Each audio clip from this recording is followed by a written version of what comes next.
Yeah, I didn't want to,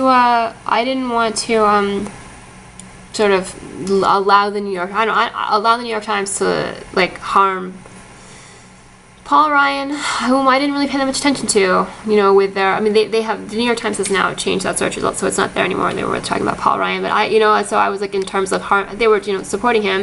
Of course, it's just about code. It's only about code, you know, for Ryan Philippe, who's a horrible person, like all the rest of them are horrible people.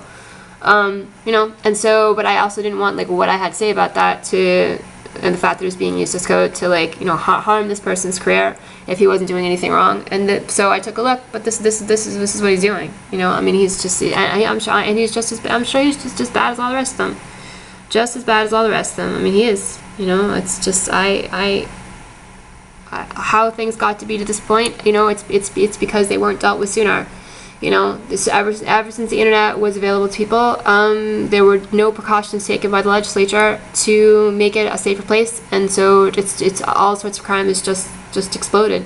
And rather than actually deal directly with that crime, you know, and have cyber police stations everywhere, and have people, you know, and remove porn from the internet, and totally make absolute felonies out of revenge porn.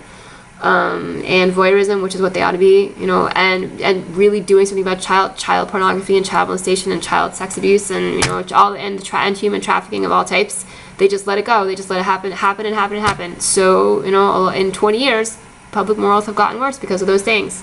The internet should be available to people, but those things shouldn't be happening, right? Those things shouldn't be happening. And rather than spying on people, rather than spying on individuals, you know, and doing all the things that the government is doing, what they really ought to be doing is just making the internet a better place. They should be making the internet safer. The internet is important, you know, as you can tell, because, you know, I look at everything that has to me. My entire life got just totally destroyed, right? I've never even met any of these people.